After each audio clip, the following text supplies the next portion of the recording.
How'd you start rapping? My cousins, my big cousins. What do you mean? Their favorite rappers was 50 Cent. Inspired them to start rapping. I was inspired by them. I started rapping. And y'all just... It's that simple. Like, I just grew up in a black-ass neighborhood. It's like it's music everywhere. It's hard not to be inspired by music.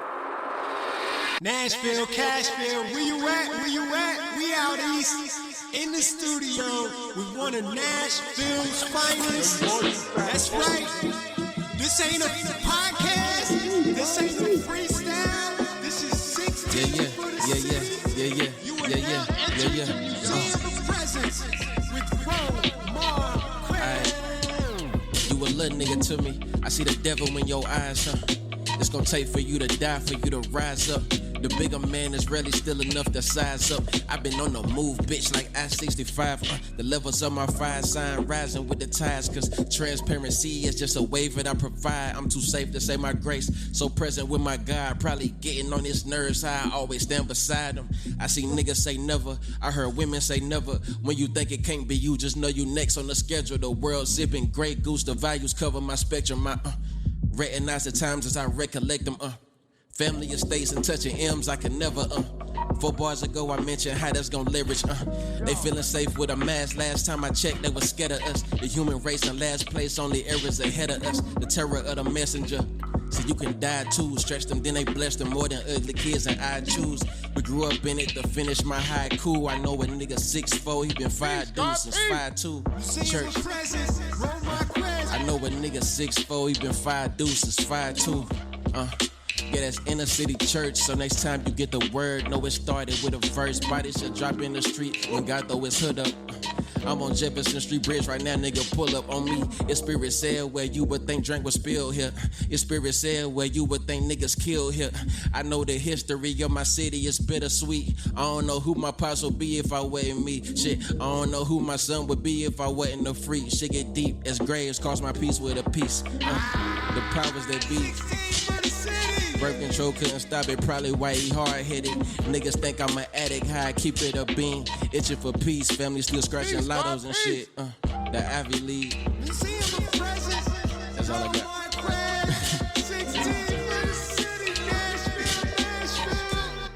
Man, blessings, King. I love it. Yes, whoa. Yes. It's that time. Man, that's so beautiful, man. Thank you for blessing us. I appreciate you blessing the boys with the beat. Man, hey, I appreciate that, man. I didn't even know you produced. I was making beats in college, but I haven't really made beats. I'm so glad that y'all blessed the music with your presence. Nah, that's crazy. Yeah. Well, look, you still got some time for you just chop it up just for a couple seconds before. I know you've been working all day. Yeah, for sure. I got time. Okay. Let me pause it right here.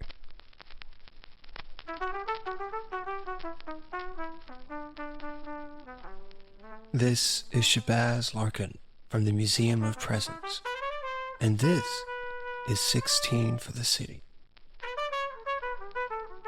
If you came to hear the verse of Reaux Marquez and that was it, stop this recording. Don't listen any further. This conversation is like the Seinfeld of all of the episodes of the Museum of Presence. Me and Reaux sort of talk about everything from Nashville to the TSU parade to fatherhood. It's literally happening at 12:30 at night. Listening back to this recording and realizing I was sort of delirious, but I also thoroughly enjoyed the conversation.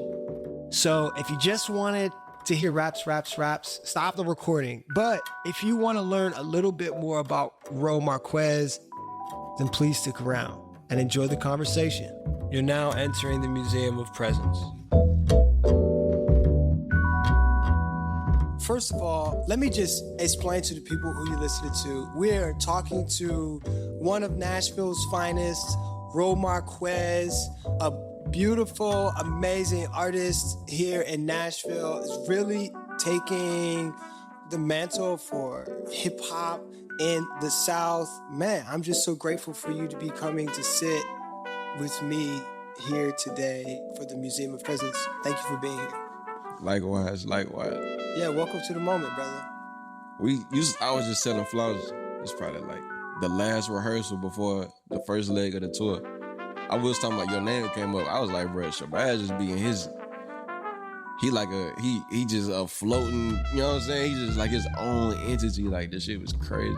Man. Like I ain't never met nobody like you before. Man, I appreciate that, You King. be in like your own world and you don't leave that motherfucker. And I love that.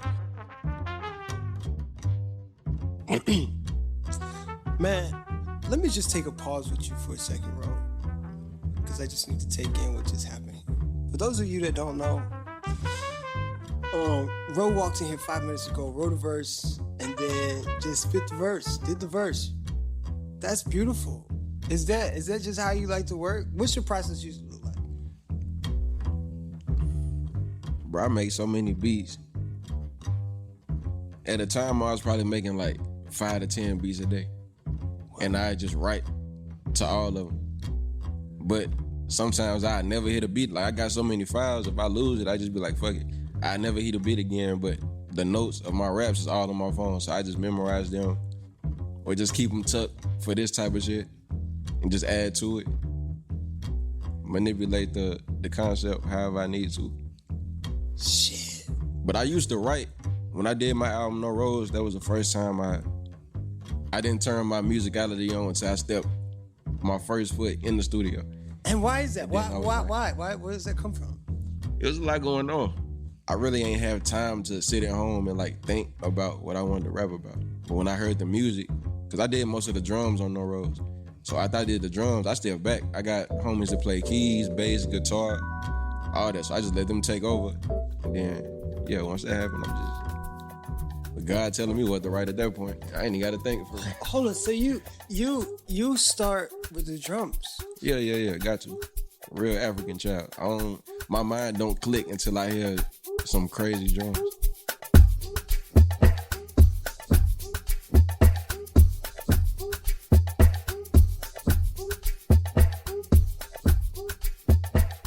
Man, it's beautiful. This music as a spiritual art form. Music has this way, black music specifically, has this way to ground you to your present moment. There's all these like practices, these spiritual practices that people do to bring you here, you know. But hip-hop music isn't often thought about like that. But unless you go to hip-hop concerts, unless you actually like listen to and participate in hip-hop culture, you know that the more that you invest into the slow down, listen to what's being said, but stop listening to what's being said and then feel what's happening, it's spiritual. Do you think about this? It's part of the experience. It's funny. Well, it's not funny. Like it's been like to the front of my mind that you saying like that the drums is the grounding part of the music. Cause it's like that's literally the grounding parts of the music. That's why they put the sub on the floor. That's the first thing. It takes so much for you to feel at 808 if your feet not on the ground. But if you on the same level as the sub, whatever that's at, you're gonna feel that knock. You're gonna feel it through your whole body. Kanye was talking about this shit with 808s and Heartbreaks. Every key he was in, he did every song intentionally in a specific key that'll make you feel a certain way. And you have this intention into what you're creating. Yeah. I wanted to bring this painting in the room for this conversation, and I'll just describe it. It's an image of two figures dancing and on an obscure Jefferson Street. In tune. But what's interesting for me is that they're dancing on what looks like a meditation mat or a prayer mat. And so it's like the music, the experience, there's like worship happening or something spiritual happening. There's some kind of spiritual connection. I'm just curious, how much is considering like your audience, your listener, when you're creating?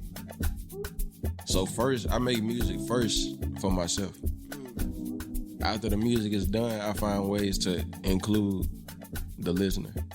And at my shows, I find ways to include the listener. But the music is always for me.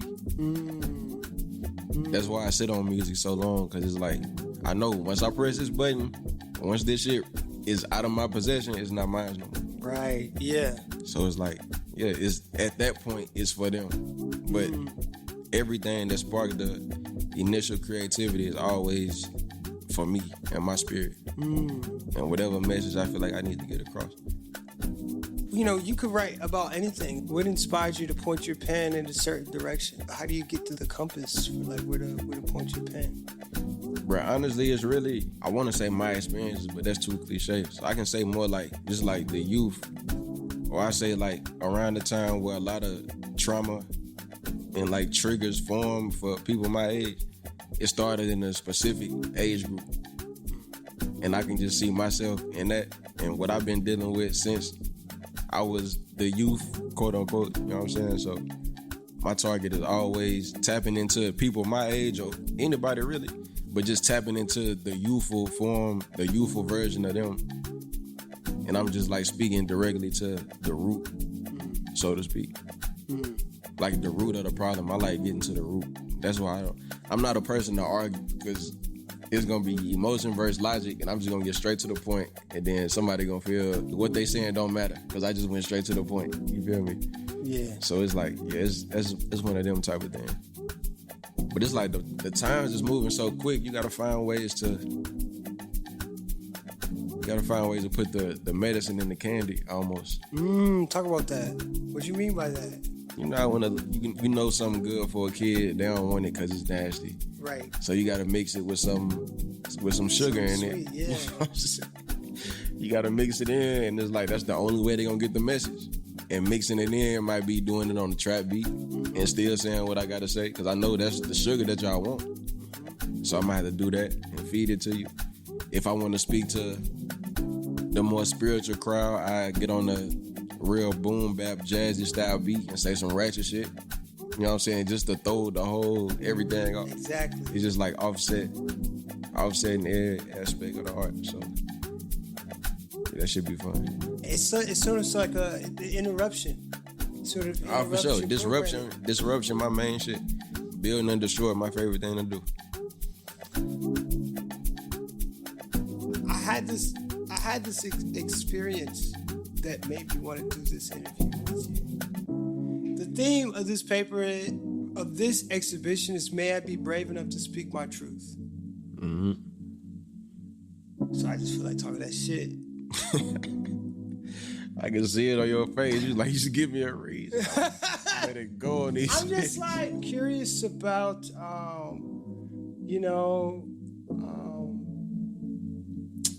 see, I'm not trying to get you in no trouble. Listen, bro. Trouble only exists in a fearful man's body. It's not too much. So I fear. you know what? I've only lived in Nashville for, I moved here in 2017, and I've been searching for what does the hip hop community look like here in Nashville. And I was really excited when it was on the cover of a popular newspaper in town. That's why you said. Yeah, it's cover of a newspaper in town. And it had like a bunch of people, and I was so excited. I was like, wow, I'm gonna, see what's going on. And then as I started asking around to some friends, they were like, man, there's a lot of people missing from this, and there's some people that don't deserve to be here. Now, I don't want you to say who doesn't deserve to be there. I'm not having that conversation. I'm not trying to get you in trouble out in these streets. I'm gonna just say this, bro. I know what you asked. I'm gonna just say this. I felt kind of slighted when I pulled up to that photo shoot. And I don't know if you can see it on my face or not, because when I walked through the door, if we doing this type of shoot, right, I should know everybody in this room. If we on the cover together, you saying they put in the type of work that I put in, I'm guessing, right, since we all here in the same space. I ain't know too many people in there. Besides, like, people I grew up with, people I make music with. But other than that, I didn't know a lot of people in there. And I was just like, it was one of them type of situations where if I brought my little brother with me to that shoot and I said, oh yeah, he a producer, they were like, oh yeah, just. To me, it highlights the importance of Black people telling our own stories. Is that we understand our culture, and I feel like when other people try to tell our stories and they try to put it, sometimes it goes in the wrong direction. Have you experienced this? That's definitely what's going on. Like you hitting it right on the head. It's just people seeing like the importance, like they feel as passionately as you describing about these stories that they hearing. And they getting these stories, but they still the writer at the end of the day. They still get to make the front page however they want it to look. They get to design the article however they want it to be interpreted, however you want to say it. And it's, I don't know. And a part of that too, I feel like when we do tell our stories, and I'm saying we because I'm a part of this culture, but like when we do tell our stories to these publications, we start using their vocabulary to speak to them about our experiences. We're like, nah, it needs to be raw. Or it's gonna be a Nashville rapper from East Nashville. Like, no, I'm not trying to hear that bullshit. Like, niggas grew up a whole different type of way. And we trying to make it seem like it's just appeasing to the wrong crowd. I don't fuck with that. That's really what it is. It's a really interesting thing. It's like being guys telling our story to other people. This is one of the things that I want to tell our stories to us. I want to tell what our experiences without the gaze of other communities involved. I mean, other communities can gaze, but it doesn't have to be central to the story. I feel like the art in Nashville is a lot of beautiful growing, but a lot of the things that I'm seeing is missing our story. You know, when rock and roll music was born on Jefferson Street with Little Richard, I did the first sculpture that I know about that honors Little Richard last year, but it's in a private space. And I can't figure out how to get how to get funding for public. I don't even know how to be honest. You know, I don't even know how to navigate the system the way that it is. And it's bizarre because the city gets its name because of black music. But where's the sculpture? Where's it? It's all these guitars and everyone I'm tired of hearing about that shit. Motherfuckers get to talking about Music City.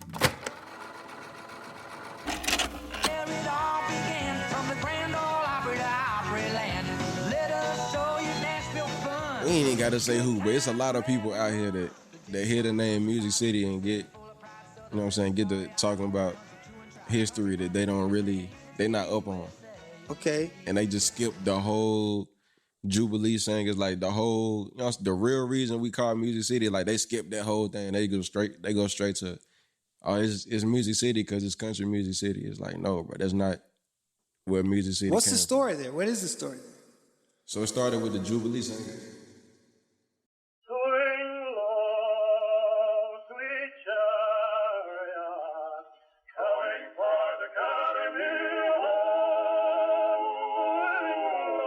Queen Elizabeth. She named it Music City because of how they was musical. That's the story that I heard as well.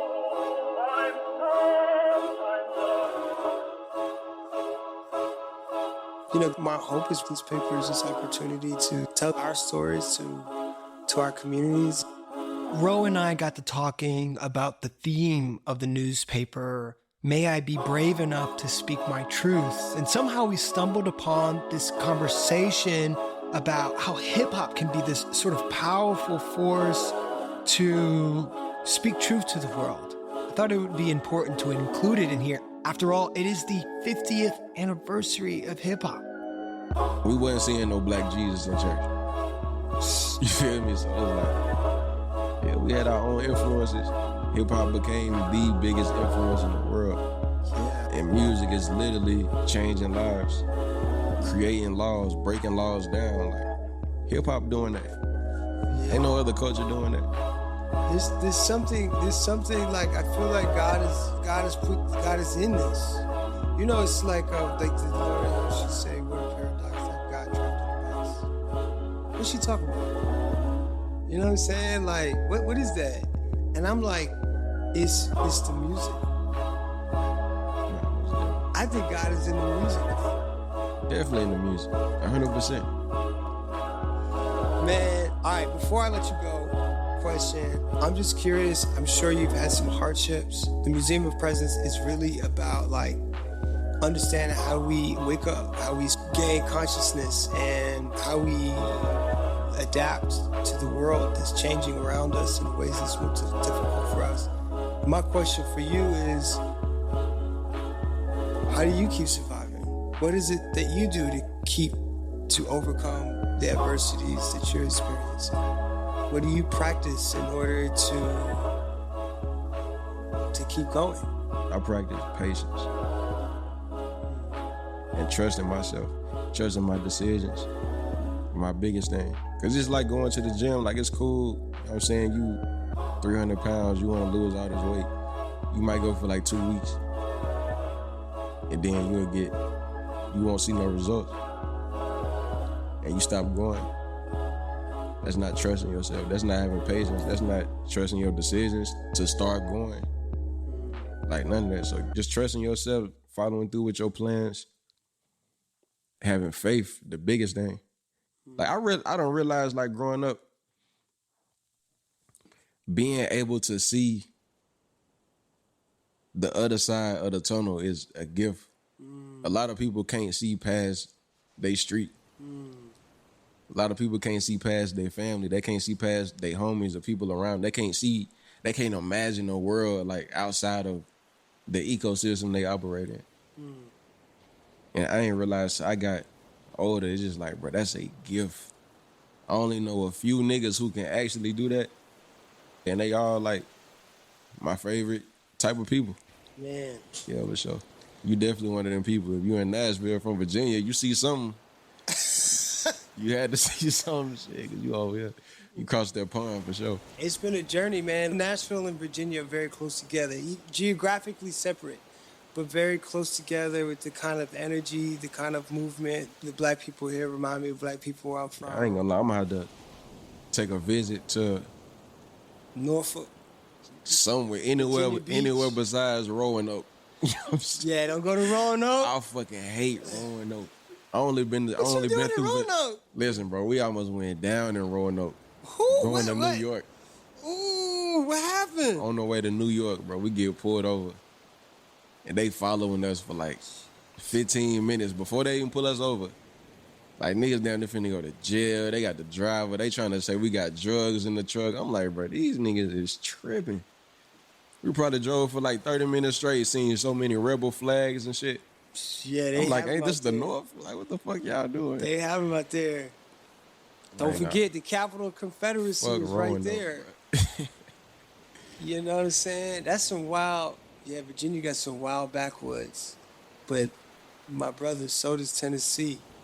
No, for sure. When I first got here, I got a real introduction. Me and my ladies walking down the street. It was snowing outside. It was Valentine's Day. My lady was looking nice. Her fro was out. She, you know what I'm saying? She had it loose. We were feeling good. We were walking down the street right here out east. And somebody came, snowballed us, and called us niggas and said, get out the neighborhood. They was in the car or something? They was in a truck. Yeah, of course. That's the escape plan. They ain't... I was like, you know what, it's funny because like nothing in Nashville was like that. Every single person bent over backwards, gave me love, embraced their arms around our family, invited us into their home. But there's something that the universe just had to remind you, like, still Tennessee though.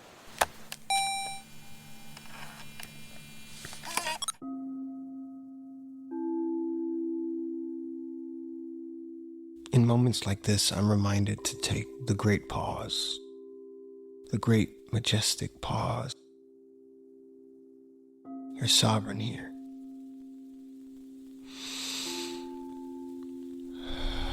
Even slower now.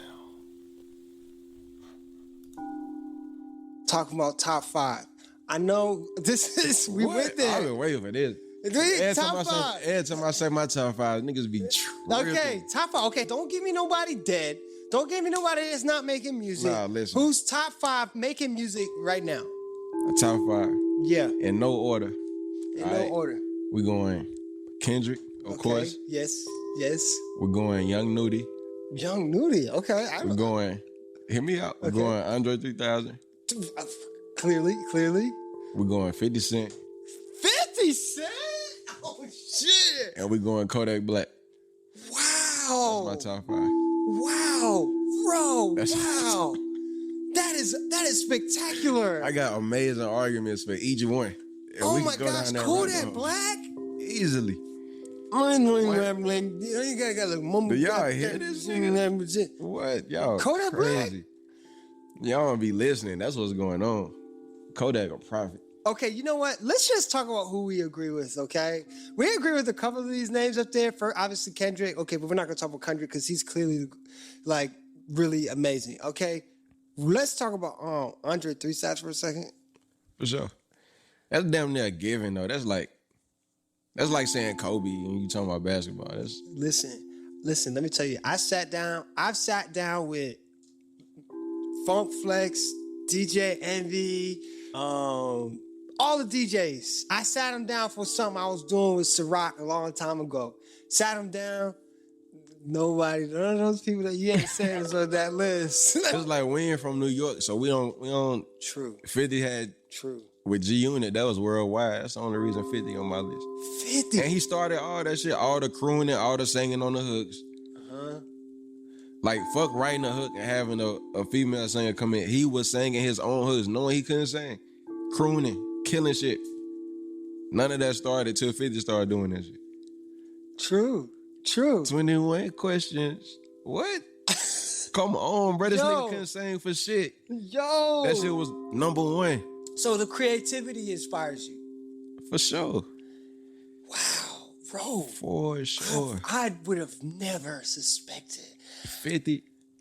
Somehow our conversation about Ro's top 5 transitioned to speaking about being a parent. It's a pretty hard turn, but it was a great conversation. I know a lot of people who be like, who always say, oh, they can't have kids because they got too much to do, or they gonna have to stop doing this and stop doing that. It's like, my life I ain't stopped doing nothing. If I got some shit to do and I got my little ones with me, they just coming with me. Like, I ain't never been like, oh, I can't go to this photo shoot because I got the kids. Like, nah, like, they just gonna be at the photo shoot. It's like, I'd be damned if they get my age or in their teens or whatever and be like, oh, I was with my daddy, we ain't do nothing. He was always sitting at the house. It's like, nah, they gonna have stories. Like, we was at photo shoots, we was at studio sessions, we was out playing soccer, we was out, you know what I'm saying? He had us doing push-ups, like, all that shit. Like, they gonna have stories to tell. Like, nah, we wasn't just sitting in the crib. Like, we wasn't on daddy duty. We was just up under his wing while he was living his life. How's your parenting evolving from your parents' parenting to you? And my mom was she was real strict. I only saw my pops when I got in trouble. So it's like, you feel me? It was like I was really doing whatever the fuck I wanted to do. My mom was she went to work before I went to school, and she got off of work after I got out of school. So I was outside. I was doing whatever the fuck I wanted to do. I was the only child for a long time. I ain't have to listen to nobody. I ain't like authority. I ain't like no type of rules. I had too much free time. I was by myself too much. It was me, my homies, my solitude whenever I wasn't outside. So, like, yeah, my kids now, they still in daycare. They always under supervision. It's just different. It's different these days. Like, I wouldn't trust my son outside for 10 minutes by himself. What's the quintessential childhood memory for you? I'm gonna go out on there. I'm gonna say the TSU parade. Cause I feel like it's gonna be non-existent. I feel like it's getting smaller and smaller. When I was little, I couldn't wait for that shit. But tell me about it. What was it like when you were a kid? Active. Like, we used to be, like, so you got the parade on this whole street, you know what I'm saying? It's going all the way around, whatever. Going down, does it go down Jefferson? It go down. Was it Buchanan? No. Yeah, it is Jefferson. Yeah, it's Jefferson, yeah. It goes straight. First of all, somebody gets shot at the Wendy's every year.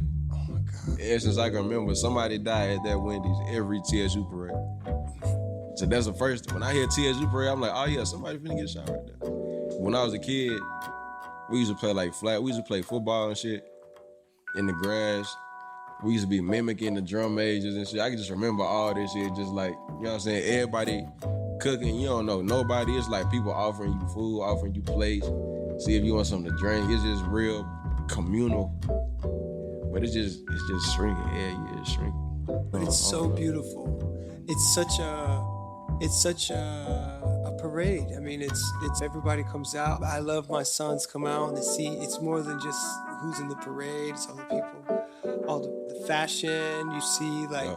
what are the young people talking about, what the old people talking about. You know, what are those community organizations, who paid to be in the parade, like people, you get to know what's happening in the community. It's all happening. It was the music. I couldn't wait. And the music can't It wait. just be so quiet. All you hear is like radios from different little cookouts. You hear that loud ass cut, cut, cut, cut. Then you know the band finna start. It's like, oh yeah, it's finna go down. I used to love that shit. Were you ever in a band? Nah, I Man, wish. I was in the band. I went to school called Booker T. Washington High School. Do you know Larry Jenkins? Yeah, for sure, pro. Yeah, he went to a school. He went to a rival school.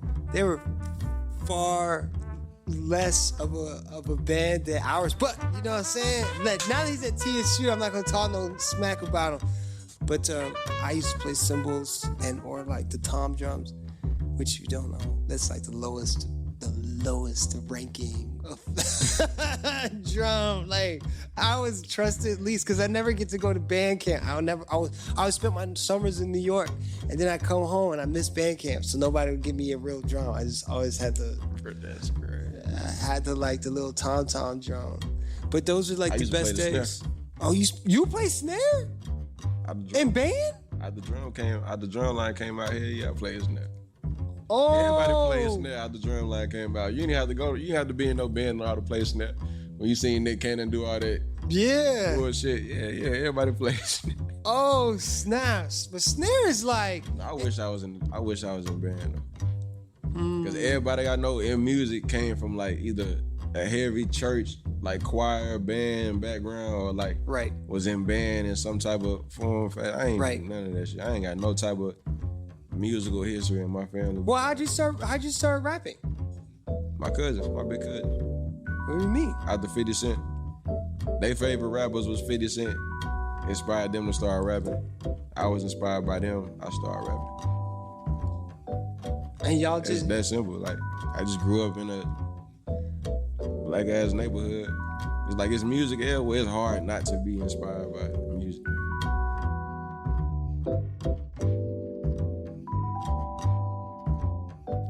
This has been a special edition of the Museum of Presence, 16 for the City, where we highlight a musician. We're also highlighting Mike Floss, so be sure to pop over and listen to that interview as well.